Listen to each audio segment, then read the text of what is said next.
Welcome to This Is Whole Life, a podcast from the Whole Life Church in Orlando, Florida.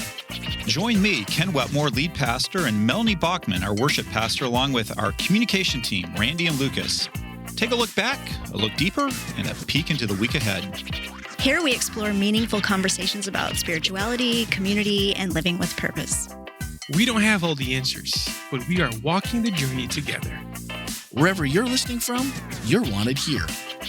This is Whole Life. Hey everyone, it's episode 530 of This Is Whole Life. And this week, in the midst of greater things, in the midst of a summit, in the midst of August, come on, today is August 4th as we tape this. You'll be listening no sooner than August 5th, and maybe, who knows, maybe a long time after that. I just don't understand how in the world we got to August, and we are at the penultimate episode of Our Favorite Things. It's going to be gone soon. Teardrop right here. Yeah. You know, Randy, life is like a roll of toilet paper. Is it? It is. Tell me more, Ken. The closer you get to the end, the faster it spins. I was wondering. There you go. You're welcome. All I was right. like, sometimes it stinks. I don't know what's going on. I didn't realize Ken was a philosopher. Yeah. I'm actually super impressed right now. Was that Deep Thoughts by Jack Handy? Is that the... I was going to say, like, what's the Ken, the Canasius, the Ken the Great? I don't know where the... Ken Andrew. He was Ken Andrew this Ken Andrew. weekend. Mm-hmm. And you're going to meet that person, especially if you swipe up in today's show notes and check out the same Our Favorite Things, Psalms 107 which was suggested by someone we all know at this table pretty well. Tim Nashville Bachman. Tim. Nashville. I can't say it. It's got to be good Nashville for me because I just can't. Nashville sounds okay, but then he, should have been the Orlando Lorian, but whatever. Yeah. That would have been good. We still love you, Tim. It's okay. Can I do one more thing before we jump into the deep stuff? Well, we got.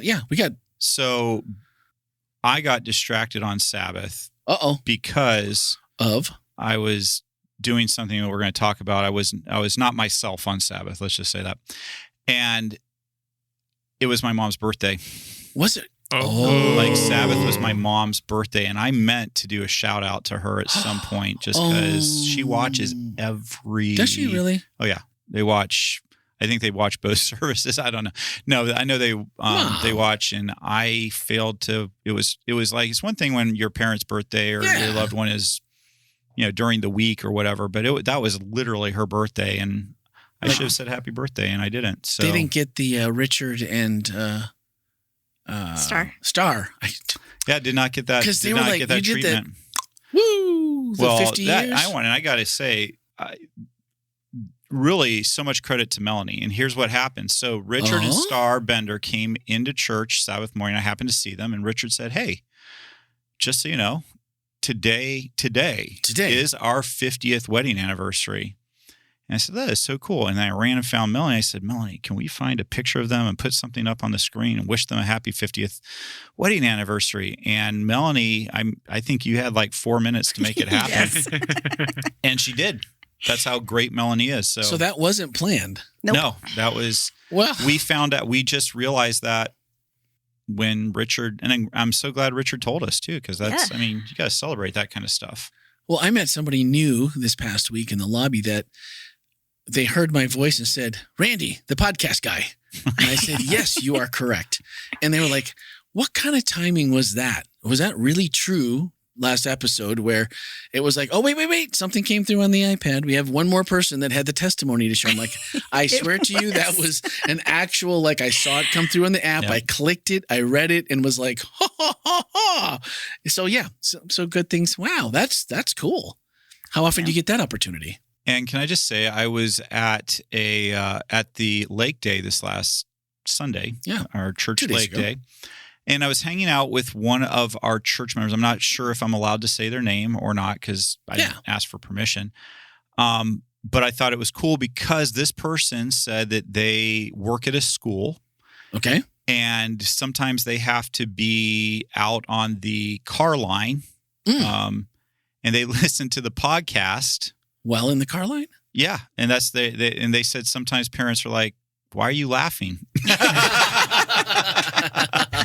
Not you. Not you. Yeah, so. No, totally not you. But yeah, I thought that was kind of cool. That's great. People listen to us in all kinds of unusual. My aunt told us a story. This was way back, probably season 2 or year 2. Well, we don't do seasons, but she used to go to and one of those people that will listen in public on speaker. And she was at her dentist, and he's like, "What are you listening to?" And she told him, and he's like, "Well, put it on speaker so I can hear." Because you're laughing and something. Yeah. Maybe it was the gas. I don't know. But yeah, you're laughing. We are a lot more funny if you have a little bit of anesthesia going on. So he just was like, "Wow, that's a church podcast. I like it." He's like, "That's actually fun. That's a church podcast. That's actually fun." I'm like, "Well, we'll take that. We'll take that as a compliment." So before we get started, we had a couple of emails. We had 2 emails. And we had a couple of Slack comments, so we've got a little bit to get through here. So I'm going to let's start with the emails, and we'll see if early on you guys can recognize who these might be from. First email says, "Greetings and salutations, Whole Life Podcast crew." Randy. No, that wasn't for me. No, not the other Randy? Nope. Okay. Maybe yet to come. We'll see. Maybe our, let's see who. Ken's like, "I can solve this in 7 words." If isn't one of them. When Ken first appeared on stage, and this might be the giveaway, I thought at first he had lost a bet. Is this Carolina Dave? There we go. But after recovering from the visual shock, and realizing that pastors don't bet, and we know that Ken doesn't, right? I thoroughly enjoyed the message. Kudos to Nashville Tim for submitting his selection from Psalms 107. Ken delivered an awesome message. It was made even more awesome when he delivered it from Andrew's point of view. I'm a firm believer that we become closer to God when drama is used in worship, and it makes God just that much more personable, at least for me. So when Ken said at the end, "God is in the boat with me no matter what," that moved my soul. I needed to hear that, especially now. Looking forward to the discussion surrounding the message, especially on, is wisdom another word for faith? Praying for y'all. Aw, nice. Thank you, Dave. Can't be that shocked, Dave. We were roommates. You've seen worse. That's it. Yeah, roommates know they know where all the roommates bodies are buried. From college, yep. All right. So here we go. I appreciate that Ken acknowledged how difficult this question is and respect and value his response. Since Ken asked for other opinions, I hope it's okay if I offer mine. Are you going to tell what the question was? It's coming up. Oh, okay. I personally do not believe God can be the cause of all trials in life and then turn around and be the comforter. Ken's example of trials he may cause or / allow in his children's life may work for some trials. However, I'm quite certain fatal injury or illness and or death would not be something that would ever be a viable option for lessons he would choose for his children. And that's where this gets sticky. To believe God caused and or manipulated circumstances to create or allow cancer and death to destroy someone like my husband completely banishes any consideration I have of God being a good father, healer, or comforter. As much as I imagine God's love is so much larger than a human can know, so do I trust as God's toolbox for leading God's children on their life path. I believe we live in a broken world in which we will not have answers to many difficult questions. I can rest in the mystery without an answer to why this tragedy happened to my family. However, seeing God as the cause would forever break any trust I have in a loving God. I don't mean to suggest my response is more accurate than Ken's. It is just where I am right now. Yeah. Tammy. Well, thank you. So I think difference of perspectives is very important. So thank you for sharing that. I think it's great. Yeah. Appreciate you sharing it. All right. We haven't heard from Roxana in a while from Slack. She said, "Hi, gang. I've been quiet in the chat, but just popping in to say summer has been busy and just now starting to catch up with the favorite things, sermons on my work drives. I love them. So thankful for a church that preaches on a wide variety of topics and sending my love from the Tennessee-Virginia border." So, Roxana, I'm not sure. Must be right up around Bristol, I would guess. That would be somewhere there. Yeah, in that area is what I would guess. So I'm not sure But wherever it is, I'm glad that you're tuning in and you're finding the podcast and maybe the messages as well.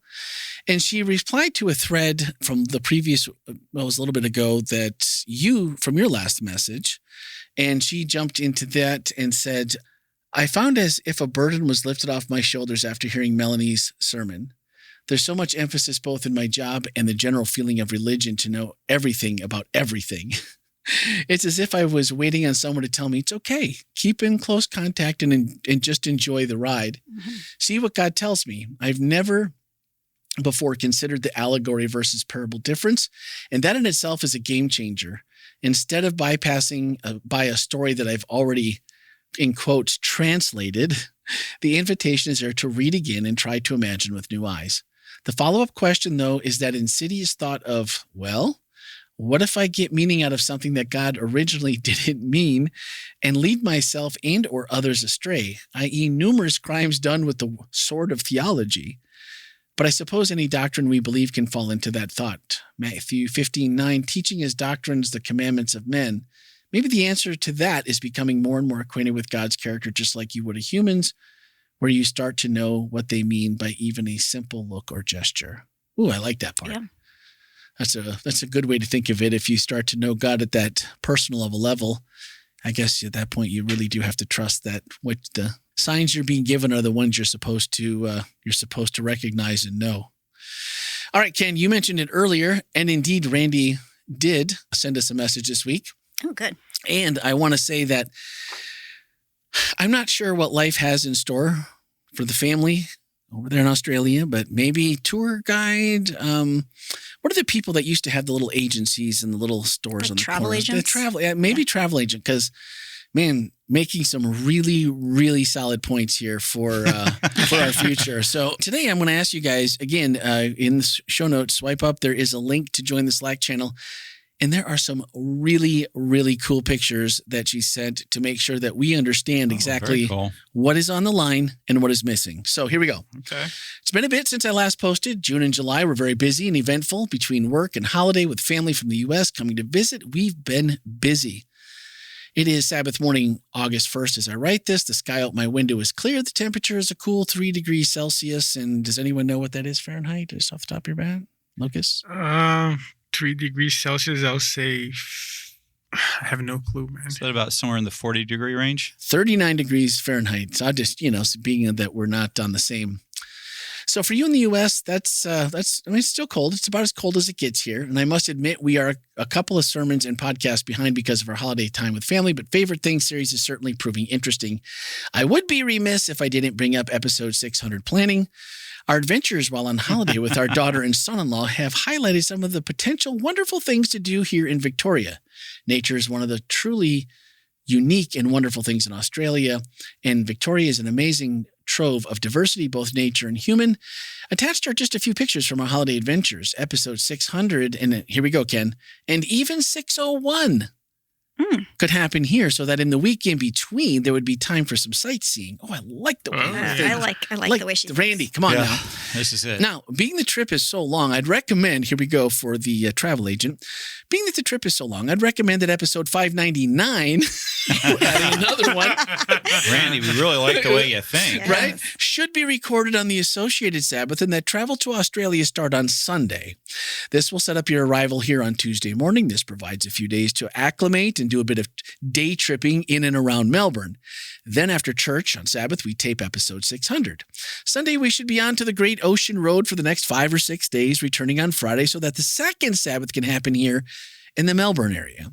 Having come this far, and with all the time spent on work, flying while here, another 5-ish days before heading back to Florida would be good.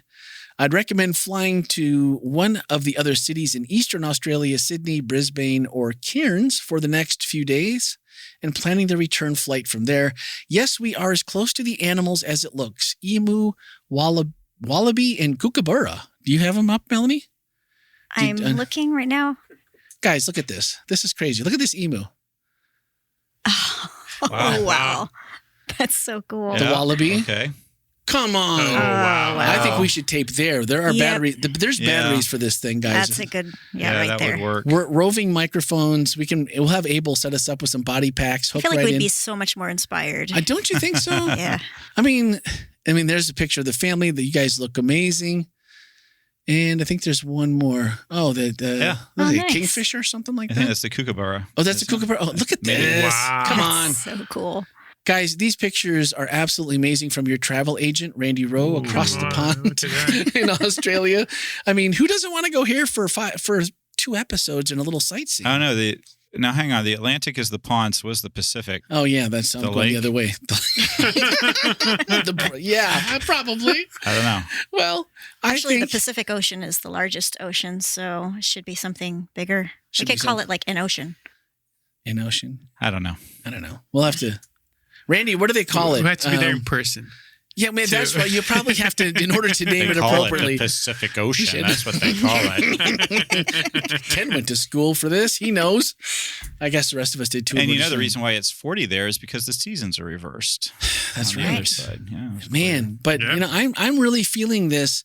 We take care of business here. We prepare everyone for what's about to happen. We fly. Do we know when episodes 600 and 601 should be taking place if we stay on track? We are 530. So 70 weeks from now. So we've got 60 weeks, or It's like 70 weeks. Daniel 8 or 9, right? 70 weeks. Yeah. 70 Yeah. weeks then shall. So yeah, we're going to be this time next year plus 20 weeks. 20 weeks. Another so quarter. So that means that'd put us in fall of Okay. 2028. that would be such a good time to go because that would be spring for them. Yeah. Ooh. Well, Nice. I'll take the 40 degrees. Oh, yeah. I mean, I don't want to live in it. I mean, I've done that and lower, so I don't want to do that. But like visiting, bring some warm clothes. No. But if we're going in October or November, it's going to be Gonna be hot. It's going to be late spring, early summer Yeah. for them, Oh, that which might is be nice. fantastic. Man, I feel like we're gonna have a lot of bake sales between now and I then. know. Hey, Yeah. Randy. Also, I need to know where your local Harley Davidson is and what the exchange rate is for renting a motorcycle there, because I'm not flying that far and not riding while I'm there. No, that can't happen. The other thing I want to know is like, what are tickets from there to New Zealand? Because as long as I'm That far? close, Yeah. I want Pop Go to see over some and friends? see friends. go see some friends. Yeah. Nice. That'd be cool. Oh, Man, love New Zealand. man. Maybe we got to figure out. I don't know. Maybe we should talk. Maybe we just take a 3-month Sabbatical. We'll just leave Karen to run everything. Yeah. right? Karen's got this. Karen's totally fine. I think I could probably remotely preach, right? Well, I don't see why not. Why wouldn't we be able to do I'd that? have several of my tech team there. So I we mean, could, There we you have go. we have Karen running the day-to-day. right? We've got Abel to connect us in. Karen wouldn't even want to go to Australia, would she? No. Why? Why would I'm she? pretty sure nobody on our staff wants to go to Australia but us, right? Yeah. All the rest of them I'm are pretty only- sure. This is strictly for Don't- evangelistic purchases. Exactly. Wow. I was going to say, doesn't the conference have like an evangelistic budget that we could be like, Go well, minister to the prisoners prisoners. of Mother England. Is that the? I don't know. There's got to be an angle here Because somewhere. Australia, they're populated by the folks that England decided to send down that way Yeah. for many a Oi. reason. Put another shrimp on the bobby. Oh, no, we can't do shrimp. What can we do? Another stripple on the bobby? We can't do that. All right. Okay, before we get started, one thing. I want to say a big shout out to my cousin Patrick, who is listening from Scottsdale, Arizona.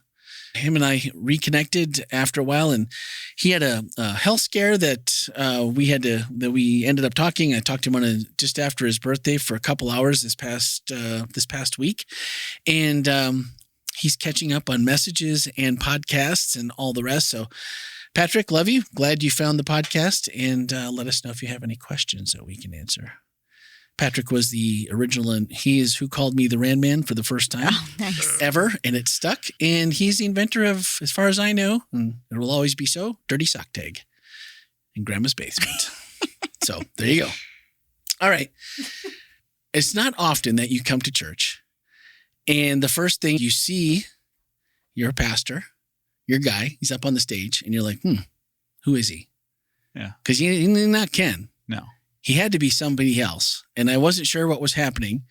And then I heard him say that he liked to tell stories, liked to meet, liked to be amongst people. And then come to find out, it was Andrew. Yeah. The whole time. So unique disguise, as we already mentioned. Shorts again. So for those of you who didn't get enough of the GLS announcement, it was 2 whole services. So wow. there you go. I feel like it was a nice touch. So don't you? No, I you know what? But you know why? It was a very, very nice touch. You know why wasn't she's it, Randy? saying that, right? I don't know. You don't know, yeah. So you don't know? So yeah. So there's a lot to this story. Okay. We did not do a sermon rehearsal last week. I thought that was mandatory. Usually it is, but there was some extenuating circumstances. It was a busy week last week, I think, for everybody. There was a lot going on there, and Yes. we just weren't able to make that happen. And it was.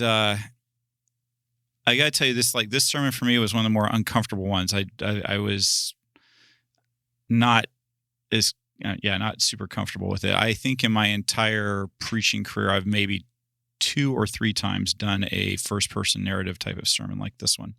That's tricky, isn't it? It's different. Yeah. It seems like it would be. It's different. And so I was quite nervous about it. But anyway, so I show up on Sabbath morning, got here not super early, but early, and run into Melanie, and she said, "You're not dressed right." I told her, I kind of ran through what I was doing. And she said, "Go home and change." Because I was wearing dress slacks. Did you send him home? A button-up shirt. I did send him home to change clothes. Yeah. Wow. So was that on your bingo card when you got up and took a shower and you're in the shower going, I really feel like I'm going to be back here in just a couple minutes. Maybe I should. I have to say, I had specifically chosen a button-up shirt that I don't wear very often because I knew I needed to wear something a little bit different because if I'm going to, but the truth, Melanie was 100% right. Like, it was not obvious that I'm glad this is recorded. This is making me very on happy. this particular item, Melanie was 100% correct. So anyway, so she was like, you need to wear some shorts. You need to get like a white T-shirt, like the ones that don't have sleeves. And I'm like, oh no. For the record, I was kidding about that part. And I said, no, that's anyway. That's too much. So Melanie's trying to get me fired. Well, didn't fishermen back there just basically fish in loincloths? Like just wrap around. I'm glad you weren't there Sabbath morning, Randy. Shirtless, pulling in the. Yeah. Well, it does say that, Peter took off his clothes and jumped into water to go to Jesus up on the beach, right? He had something on. Yeah. So. Okay. Well, we don't know for sure. He did. Okay. He had something on. Yeah. I guess it's a good thing you didn't do a first-person narrative of Peter. There's a reason why I didn't pick Peter. I went with Andrew. That's awesome. I was like, what? Ken's in. I'm like, oh, this must be. Yeah. So my first thing was Lake Day. So Ken is promoting Lake Day. I was already uncomfortable with the sermon. Then I was like, well, why not? Let's go out with a bang. Let's see how long I can stay employed. Oh my gosh. So, okay. So here's okay. Last week we had our ministerial meetings, all right, out at Camp Kalakwa. That's where all the conference-funded pastors in the Florida conference come together for meetings from Sunday through Wednesday. And you're one of those. I happen to be one of those. And so they had a banquet on Tuesday night.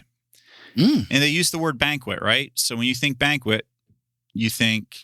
I'm thinking if I'm a probably need to dress up a little bit. Maybe a jacket, maybe at least a tie. So which is, I guess I'm kind of apparently I've discovered I'm known for not wearing a tie or a jacket. That's what I love about you, Ken. Polo shirts and thank you. That's what I love about your pastorship is it's not about that. So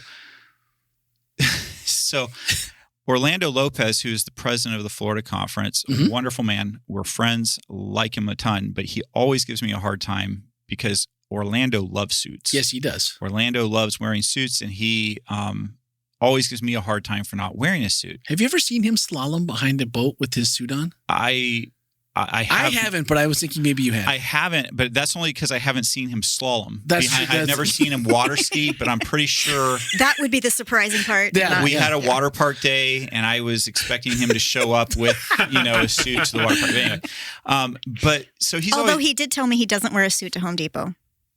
Oh, really? Don't believe him. That's he wears a t-shirt with a tie and jacket on the t-shirt. That's what anyway. So I show up. So the morning of I bring a suit with me. Okay. The morning of this banquet, I get a text message that says, banquet tonight, come dress comfortably. I was like, okay, that means you just don't need to wear a tie. That's right. I mean, I show up to the banquet. I'm in a nice suit. I will show you guys a picture of what I was wearing. Because Rochelle and I even tried to color coordinate a little bit, right? Nice. So I'm wearing a suit. Nice. I show up and there's 3 of us wearing suits at this thing. And I will say President Orlando was really, I don't even count him as a full suit because he was I will just say he wasn't wearing a tie. Okay. He might have even been wearing a t-shirt with a suit jacket over it, Wow. a black t-shirt. And he takes one look at me and he gets like the conference photographer to come over. I want evidence. I want to be able to prove that Ken was wearing a suit. Blah, blah, blah, blah. So, and all evening long, I am getting a hard time from everybody. It's like, come on, guys. Like, I know how to dress up. I was a reporter at one point where I had to wear it, but no. Oh, anyway, so they just give me the hardest time. So I got a screenshot of me preaching on Sabbath. I said, sorry, Orlando, I only wear a suit once a week. And because it took so much out of me, I had to compensate by wearing shorts. Oh, that is so good. If I'm suddenly gone from whole life, you'll know what happened. No, he was so funny. We had a fun banter back and forth about it. That's perfect.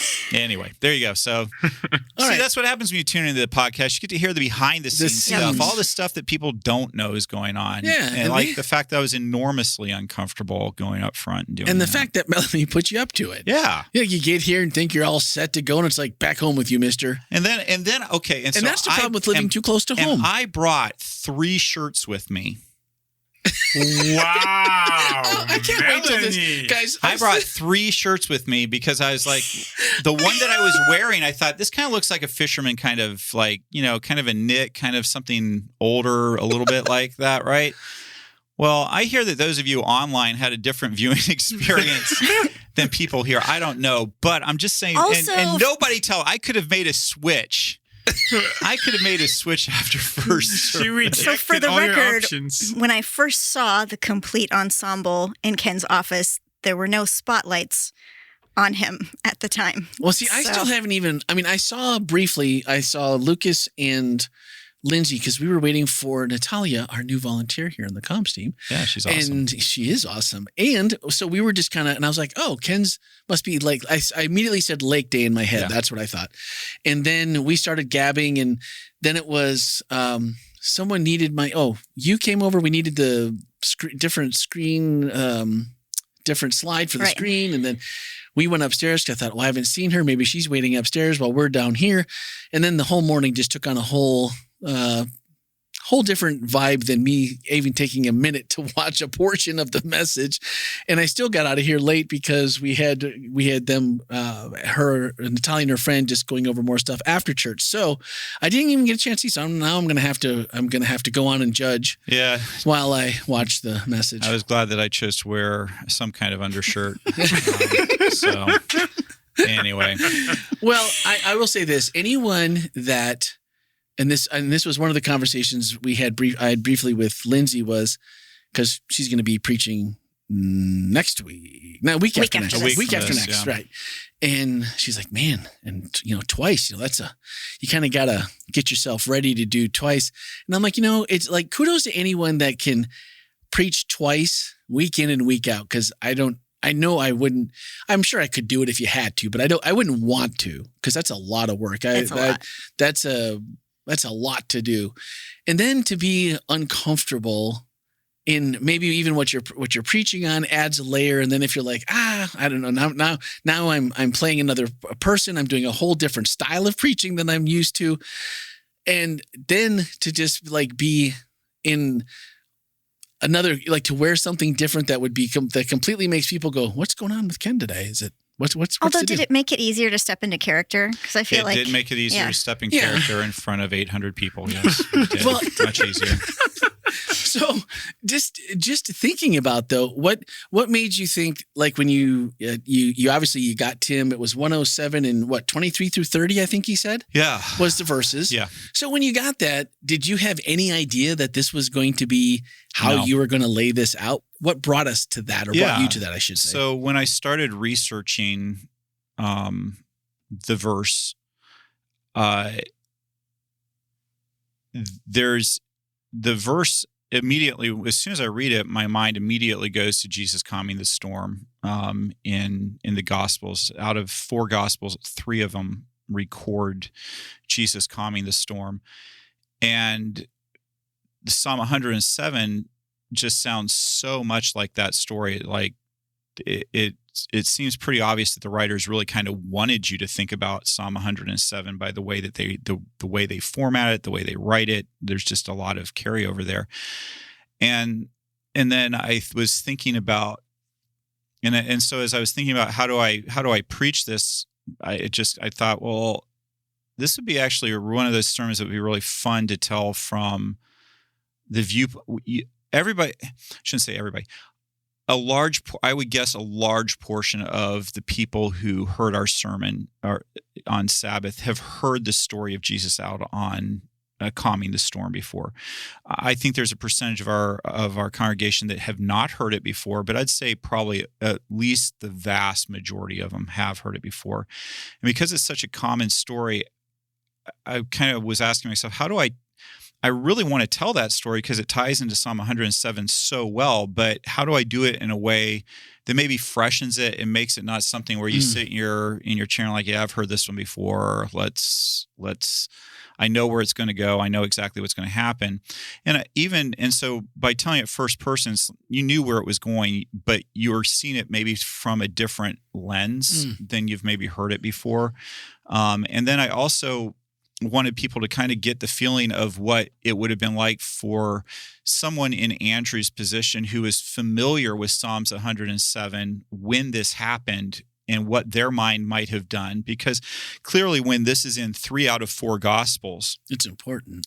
There were a number of the disciples who made that connection, who are like, okay, so this is a fulfillment. This has stuff going on with Psalm 107, and it as I was researching it, part of my research said that Jewish people in that time and place believed that only God could control the elements, that human beings did not have power over nature. So in that ancient world, people believed that only the gods could control the weather.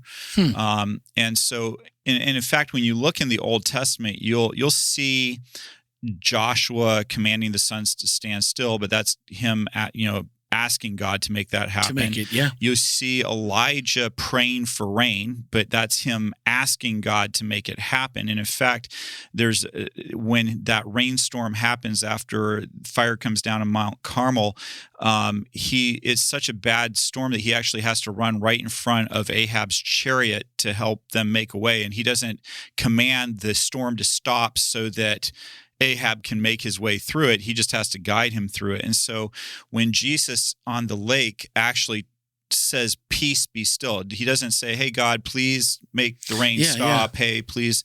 He himself commands the weather.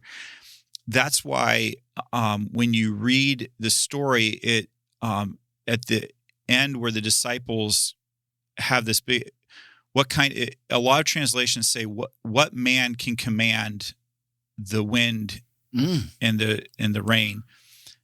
What man is this that can command the rain? In the Greek that's written in, the word man is not in there. Okay. It's supplied by the people translating. And so the more literal translation is, who is this that can command the wind and rain? So it's not assigning a human. It's not who's this man that can do it. It's who is this? And so the implication in that is that they're saying this is not a man. Who Right. are we with that is capable of doing this? And that's why they're in. It says they're in fear. But this is a fair way through Jesus' ministry, isn't it? Yeah, but up to this point, really, Jesus has replicated the miracles that Elisha, Moses, Elijah, most of the miracles that he's done have kind of been a replication of things that the Old Testament heroes did. So they're, and in Through God's help, Yeah. so you could still be a mortal. And when you and I hear the word Messiah, we automatically think Jesus. We immediately associate Jesus. And when we associate Jesus, we're thinking the Son of God. He is God in our Christian and in our Christian faith, in our denomination. We believe that Jesus was not created, that he's all God, 100% God, taking on human form. And we associate is, so when you hear the word Messiah, you associate all of that into that one word Messiah. You just automatically put it there. But that's not how Andrew and the disciples would have associated the word Messiah. They would have associated with a human being like Moses, who's going to bring them out of oppression. And so they're saying, when they're expecting a Messiah, they're not expecting God to come down to earth. They're expecting God to provide a human being, just as he has throughout their history. But this would be arguably the greatest of the deliverers, greater than Moses, greater than Abraham, greater than Elijah, who's going to come and really do this final kingdom, that's set up this final kingdom here on earth. And that's what they associated with.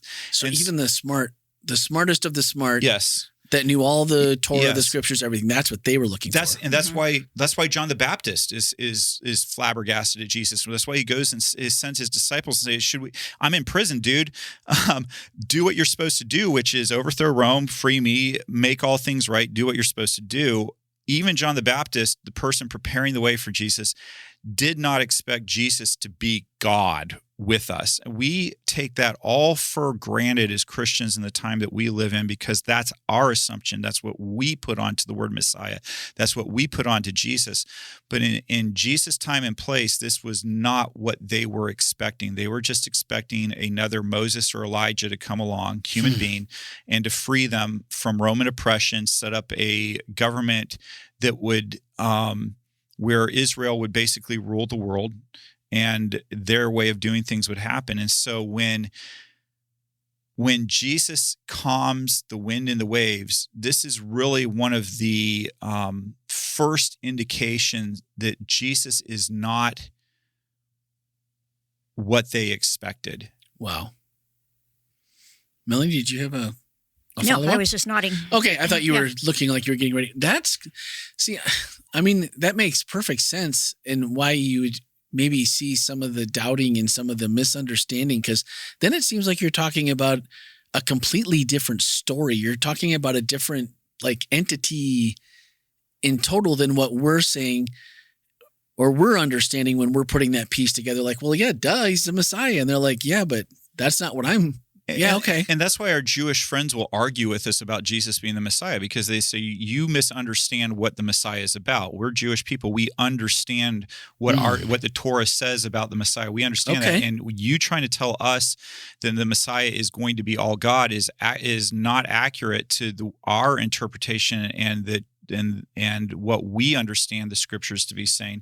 And so that's why some of your Jewish friends will disagree with you very vehemently about Jesus being the Messiah, because they said, you guys have made Jesus, maybe he was a prophet, maybe he was those things, but you cannot make him God. That's just not the way that the scriptures say the Messiah was what he was supposed to be and what he was supposed to do. Even now looking back with. Oh, yes. Okay. Absolutely. Okay. And by the way, I hope that if you have Jewish friends, you'll have a conversation with them, not because you're trying to win a debate, but to understand, because the more you hear their thought process, the more it'll enrich your experience and your understanding of the way that scriptures were looked at in Jesus' time and today. I have back in Nashville, I had an acquaintance who was a Jewish rabbi that we had these conversations. It was very enlightening, very helpful for me, because I think as Christians, we tend to often not have a lot of contact with people that are outside of the thought process that we have, and we make these assumptions about them. Yeah. That some are fair, but a lot of them are misguided or just completely misinformed about what is actually believed. And so, if you have friends that are Jewish, ask questions to understand and to learn. You mentioned in the message, and I'm not sure if I'm putting this in the right context, but as Andrew, you said that you knew that that Jesus was the Messiah. Like this was like At the end? Yeah. Yeah. And so is this Oh, no. I said, no. So Andrew, immediately, he's the first disciple. There's actually a term for it. It's the I can't remember, proto disciple or something. There's an actual term for Andrew, because when he's a disciple of John the Baptist to begin with, we know that. And depending on which gospel you read, there's two different ways. I believe it's the Gospel of John, I think. Am I right about that? Or anyway, in one of the gospels, Andrew, no, it's Mark. It's Mark. In Mark, Andrew is with John the Baptist and then follows Jesus after John identifies Jesus as Messiah. But in, I think the Gospel of John and maybe Matthew, Jesus is on the seashore and he walks past their boats and says, "Come, follow me." And that's when they follow him. And some people say, well, those are two different stories. Not necessarily. But that's probably a longer discussion. But in, how do you say that? Protoclete. Protoclete. So the name for the first disciple is Protoclete, and that would be Andrew. Okay. Because the Gospels very definitively say that after John the Baptist identifies Jesus as the Messiah, Andrew follows him, and he says, "Where are you staying?" And then Jesus says, "Let me show you." And so he takes them. They have a conversation all afternoon. After the conversation, Andrew goes, the Bible records that he goes and finds his brother Simon, who Jesus is going to call Peter eventually. And he tells Peter, "We have found the Messiah. I have found the Messiah. Come and see for yourself." And so immediately, Andrew is convinced that Jesus is the Messiah. But keep in mind that the kind of Messiah that he was talking about, he wasn't saying, "Hey, this is God here on earth that we have found, and God here on earth is now going to go ahead and redeem us from our sins and bring us back into oneness with the Father." He was saying, "I have found the next Moses who is going to take us out of bondage and take us into the promised land." That's what he was saying. That's exactly what I was wondering. Because I was like, did he have an epiphany before everybody else and realize it? But that makes perfect sense. Oh, he had one. He just didn't realize it. He wasn't wrong. Yeah, not wrong, but maybe not the whole story. Not fully right. Yeah. Well, and I thought the part that really made, as you were beginning to wrap it up and listening to the story being told from that narrative, Jesus is asleep and, he's like, "Man, I'm an accomplished fisherman. I know how to sail. Nobody goes across in weather like this and goes straight across. Maybe you stick to the outside and like, man, I should have stuck. I mean, I just killed the Messiah. Nice going, jerk. Now we're going to be stuck in, bondage forever because I killed the Messiah. Oh, Andrew, the Messiah killer is what I was thinking in my head. Like, this is what he was going to be doing like forever. And then, all of a sudden they're just like the calm of Jesus becomes so much more, impactful when you hear it in first person. Like this whole narrative is going on like, I just killed him. I knew this was dumb, stupid. What are you doing? Come on, you know better than this. And then it's like, what? He's just sleeping? Yeah. Like, how can this be? And then at the end, you said their wisdom was swallowed up. And when you're at wit's end, you think you're going to be the outcast of society because you killed the savior of your people, and all the dreams and hopes they've had for hundreds of years is all on you because you killed them. But then it's like, oh yeah, you got to look up, and you end up relying on God only. And even if you didn't have the whole picture, you still knew. And those who are wise will take all of this to heart. They will see in our history the faithful love of the Lord. And I was in the boat with Yahweh. That was really cool. What a unique way to, even though it took a costume and a trip home and a little uncomfortableness, it really was impactful to hear stories. Because I edited it on Saturday, but it was in a breeze of other things, and so I actually had a chance to listen to it today. And to hear it that way is just so. Please don't miss the message. Swipe up in today's show notes. You will find Speaking of Grace there, and that is episode 323. I believe it's the latest one, same one, Psalm 107. And thanks to Tim for putting himself in apparent danger at one point in his life and doing something also that he knew he wasn't supposed to do, just like Andrew in this story. And but luckily, God worked that one out too. So very, very cool. So who's next this week? Oh, wait. Do we have questions, Lucas? We have two. Oh, sorry. Yeah. I almost skipped questions and just got right out of here. You're good. Go for it. Why did Jesus choose to begin his ministry by calling fishermen? What made them such a significant group for him to start with? Well, I have my thoughts on that, but does anybody else want to jump in on it? Melanie, for 50 bonus points. I mean, I don't really know. I think that there are a few possibilities. One was just the metaphor of, hey, I'm going to turn you from fishing for fish to fishing for people. The other is, I think, because throughout the biblical record, it's often that God chooses someone that lacks the skills for the job and then provides those skills. And the fact that the fishermen were, generally speaking, not educated.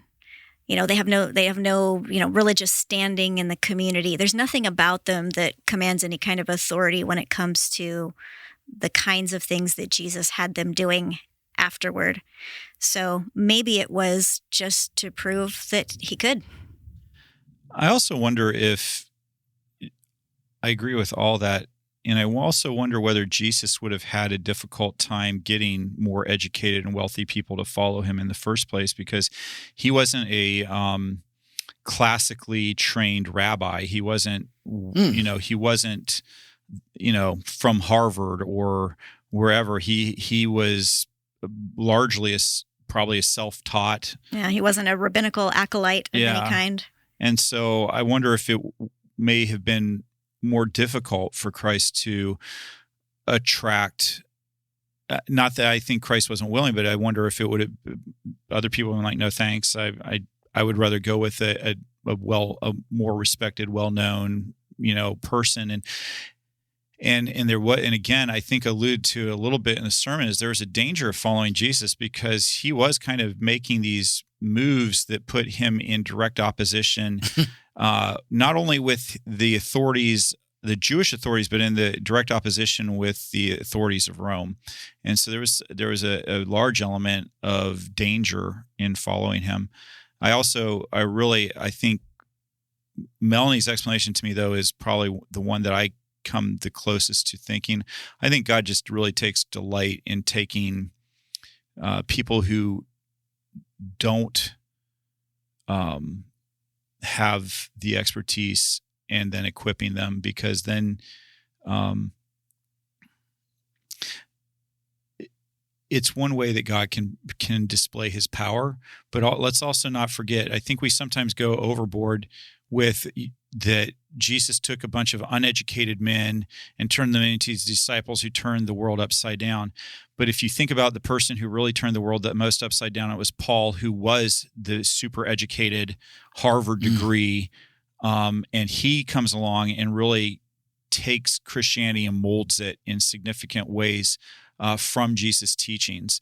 And so I think that you have to be careful about overdoing, like God wants people who aren't educated and blah, blah, blah. God can use people who aren't educated. God can use people who are educated. The point is, what is God asking you to do? Because God can use both. I always thought it was a combination of maybe all of that plus maybe just my upbringing, but a lot of people that I grew up with, a lot of people I worked with in the trades, that very salt of the earth, blue collar. And when push comes to shove, when there's an enormous problem that requires brute strength or just people showing up, you can always count on your blue collar friends to be like, hey, I got this really, really horrible project, or it's 40 below out and I've got someone stranded out in the middle of nowhere and I don't know how to get them out. Everyone will come to your rescue. It'll be the people, and I always thought that those people had also they probably had connections with people that were probably like kind of the same time. The first time I was asked to preach and I put it on the front of my Facebook page, and like, hey, here's a link. You can watch me implode if you need to. It could be fun. And there were people that had some very colorful statements about what kind of a church would let somebody like me preach with all kinds of colorful language. Like, guys, please keep the cussing to a minimum. And just like that, there's a certain level of, how God uses people that way too. And so I think that's true, but you take our PhD sitting to my right and Melanie will come over and help you fix all kinds of stuff. She said, the other day, who were you talking to? And you're like, what have you been doing up in your attic? Hey, I've been rewiring. And I'm like, oh yeah, I wish I knew how to do that. Yeah. Melanie and Tim have come to Rochelle and I's rescue more than once for things. It's one of the things I never learned how to do. I'll come help you. I just think, I think there's really great people all across the spectrum of things. Yeah. And it's just, we sometimes get focused on the less desirable of a certain section or demographic, and we forget that there's a lot of really, really wonderful people in every single demographic. All right, one more? Yep. Cool. Is faith only possible with wisdom? Is faith only possible with wisdom? I'm going to say no, because sometimes you don't have any idea why you even have faith, or the faith that you think you need to do whatever it is needs to be done, that there seems no way out. So are we talking kind of like a chicken and the egg? Which one comes first? I don't know. I think part of the question is, what are we talking about when we say the word faith? Because we look at it as faith is this monolithic thing, a certain level of achievement or something like that, and it's not. A lot of times, faith can't exist without doubt. Faith, that you can have the faith of a little child. Children are sometimes wise, and often they're not, but somehow they still have faith. So I don't know. I think if we think of faith being only one kind of thing and one level of thing, then we might have to figure out how wisdom applies to that. But if you look at faith as just this whole spectrum of experience, I don't know that wisdom necessarily has to show up for that. So tell me if this metaphor would work. Would it be the same as saying, can you have a brain without a heart? Or can you have a heart without a brain? Would that work as a metaphor for that question?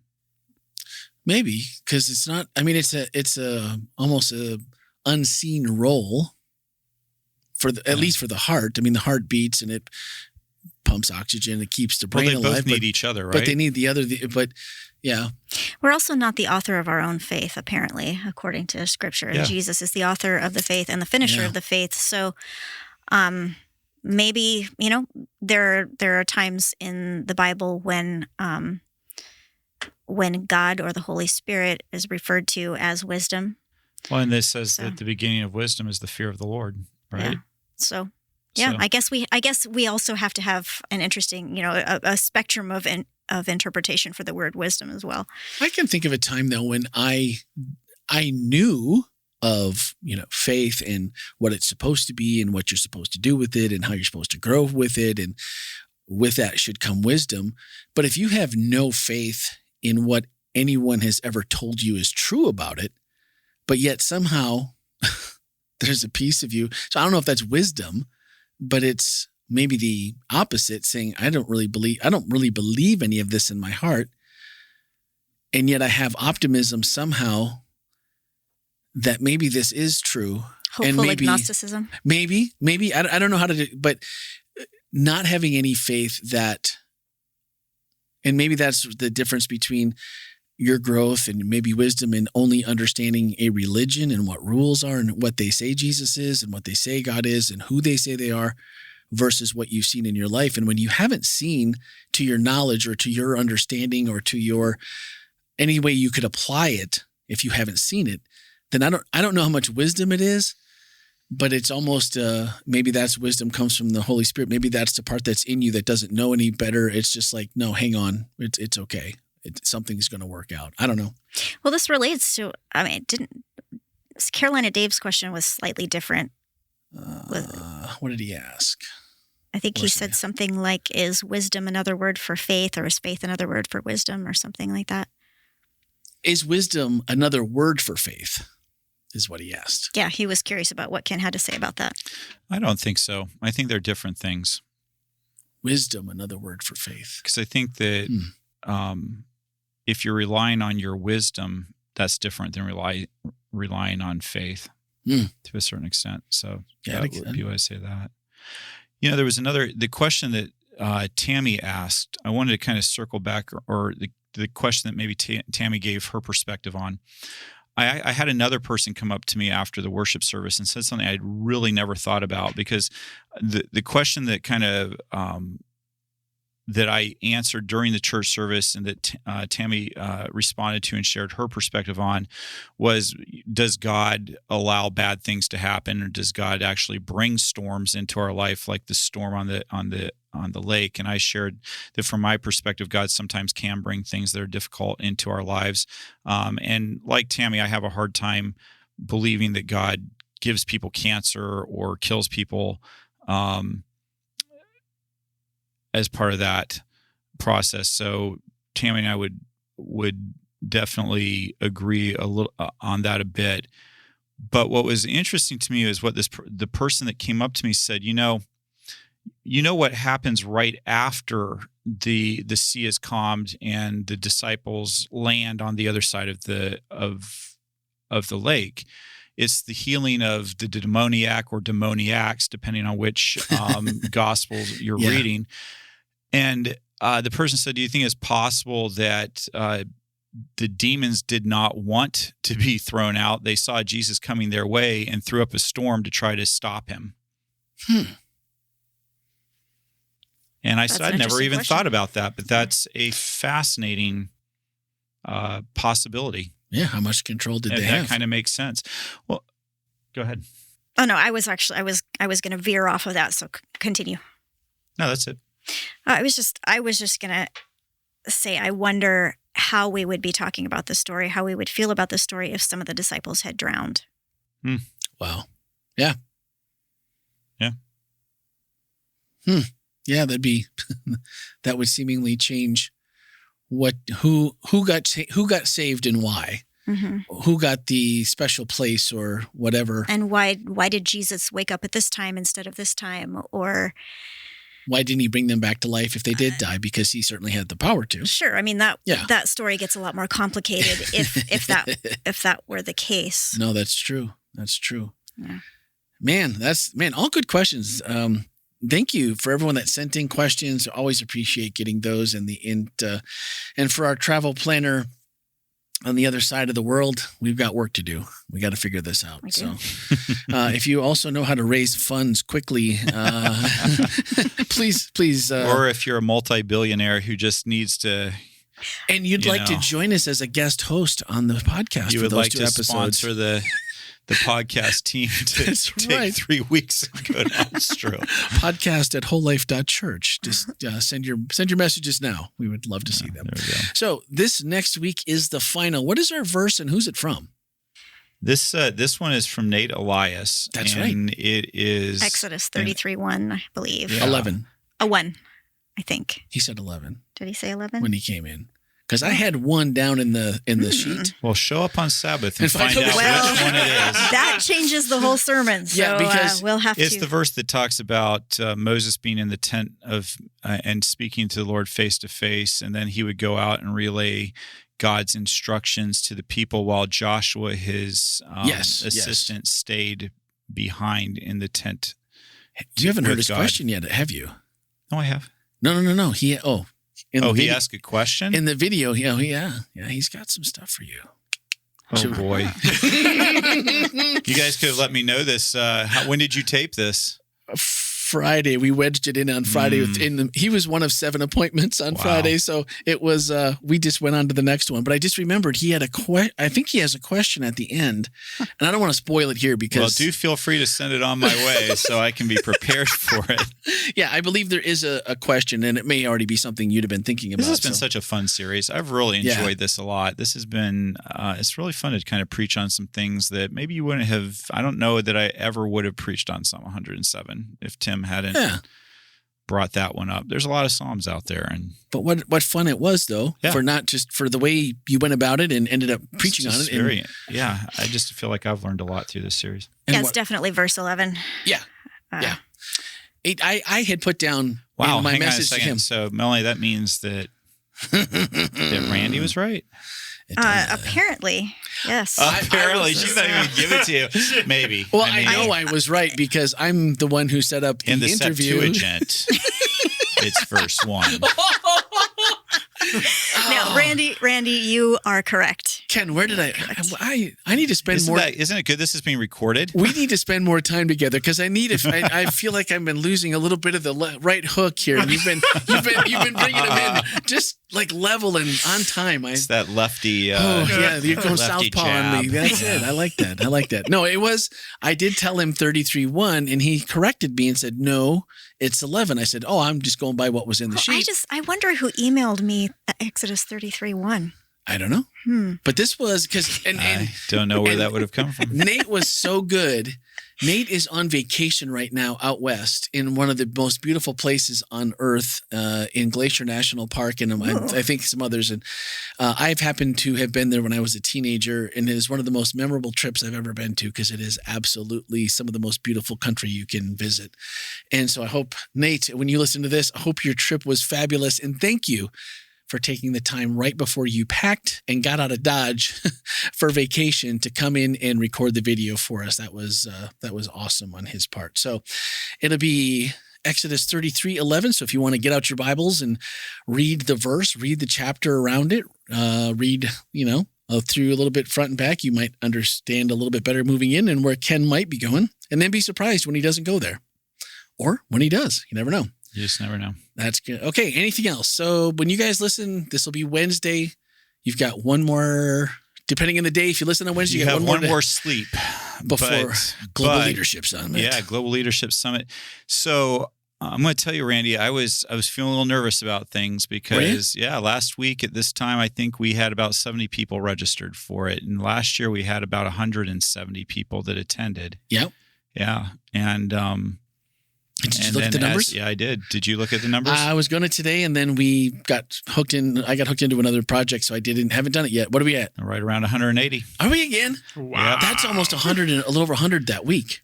Yeah. Although we did do this, we did the social, we did the email, we did a big push last week. And I happen to think that some of our friends over at Advent Health may have are all the email addresses at adventhealth.com?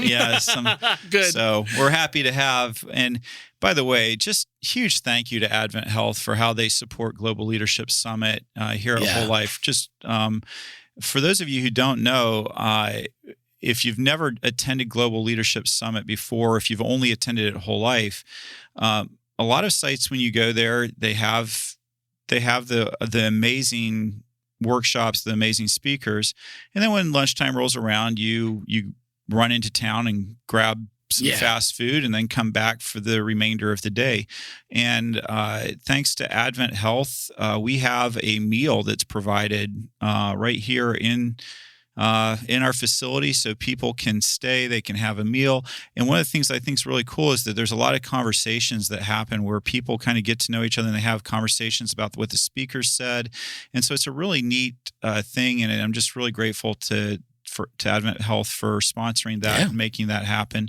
And also want to mention another one of our sponsors this year, Thrivent, who's a Christian-based financial planning services. They're a nonprofit. They're wonderful. I've had some interactions with them and just really appreciate them a ton. And they're going to be in our lobby. They are actually doing a drive for socks and underwear for people who are unsheltered and who have that need. I think sometimes we think about the unsheltered needing of food or a place to stay, and they need those things too. But also a huge need is clean socks, clean underwear, and some of those necessities that maybe some of us take a little bit for granted. So if you are attending Global Leadership Summit, just run down to Walmart, run over to Target, go to Amazon, go to wherever your favorite place is to shop, and just pick up some underwear, some socks, some of those things, and bring it with you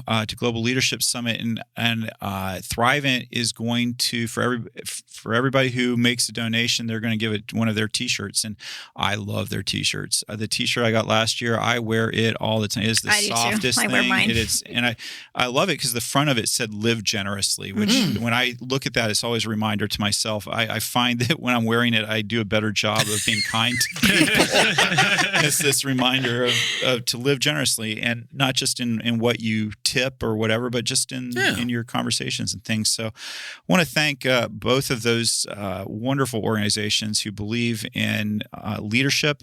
And often people are like, oh, I'm not a leader, so I don't know, is this for me? And our answer is like, everybody's a leader in some way. Everybody's a leader. And if you think you're not a leader, you probably need to come to Global Leadership, especially. Yeah. Every year, it never ceases to amaze me how I will walk away with multiple things to think about and challenges in my in how I want to grow. This year, Melanie, you already took they sent out a leadership assessment. A leadership assessment for people who are going to be attending that you could take and just kind of measure your leadership and what your opportunities for growth are potentially. I haven't taken it yet, but Melanie already took it. I got to find it again. It's free, and it's a really cool. I don't think they've done it, and I think this is their first year doing this particular assessment. So yeah, they spit out a 24-page document of information about. So how'd you feel? You feel like it was accurate? Well, I sent it to Ken and asked him if it was accurate, and I got a yes, it is. So okay. Did you disagree with it yourself? No, I didn't. I was just, it said send it to somebody else and have them look Review over it. it. That's the true. If you can handle it and you send it and get other people's feedback. Well, it's actually and it's honestly what I saw. Like, you don't have to be scared of it. It's very nice in the way that it doesn't say you're horrible. You shouldn't be a leader. Here's stay away some from encouragement. Please come to Global Leadership Summit. You really need help. No, but the theme this year is everyone has influence. So if you think you don't, like Ken said, absolutely come. Find out where your influence is and how you can capitalize on it, whether that's at work, whether it's at church, in your personal life. And you know what? If you want to send socks and underwear, can I just make this super easy for you? Just add one more address to your Amazon delivery list. 2800 North Orange Avenue. You can just have them delivered to the church. We'll know what they're for. Yep. And so just send them here, and you don't even have to go shopping. Just right when if you're listening, open up your Amazon, order a bunch, and send it. Make sure it gets here by Thursday or Friday because they take it with them. Thrivent's going to take it and they're donating it to the Mustard Seed, which is a wonderful nonprofit organization. We've been staff has donated Mustard Seed. Good deal. And so it's going to be a really amazing time. I'm just super looking forward to this. The speakers that they have lined up are just extraordinary. Yep. So cool. All right. Don't miss the. Can I just also, if you're a student, I just signed Kyla up. She's a college student, and anybody from high school through college up to I think age 23, $99. Wow. For both days? $99 for both days. And of course, your whole life, that includes snacks in your meal. I mean, so, and if you aren't a student, if you're an Advent Health employee, there's a discount for that. Get in touch and ask about that if you need to. So Kyla is coming? Kyla, I signed her up and paid for her today. Yeah. I think I'm going to sign Ellie up. Yeah. I'm going to make her come. Yeah. And go and be a part of it. It's I brought both my children, and every year that I brought them, they really get something out of it. And she's got the time this week, so school doesn't start for another 2 weeks or something, so she can spend 2 days. Good idea. And even at full price, it's worth every penny. Absolutely. Cool. All right, guys, that's going to do it for this week. Next week, we finish up with only one more. So hang on tight, our favorite things, and then we'll move on. And then Lindsay gets to preach this. That's right. After We that. teased that she was here, and yep. Oh, good. So we will. Are you going to be here that week yeah, I'll for be the here. podcast? Okay, so everyone will be here, and we'll bring Lindsay in as well. I'm pretty sure I'll be here. Maybe I won't. I guess I better check with my wife. Either way, it'll be a good time. Guys, thanks so much for listening and all the sharing. We love it, and we look forward to seeing you all next week. Thanks for listening to This is Whole Life. If today's conversation resonated with you, we invite you to subscribe, share, and leave a review on your favorite listening platform. To join the conversation, send a text or voicemail to 407-965-1607 or email podcast@wholelife.church. To learn more about Whole Life Church, worship with us online or in person, visit our website, wholelife.church. Until next time, this is Whole Life.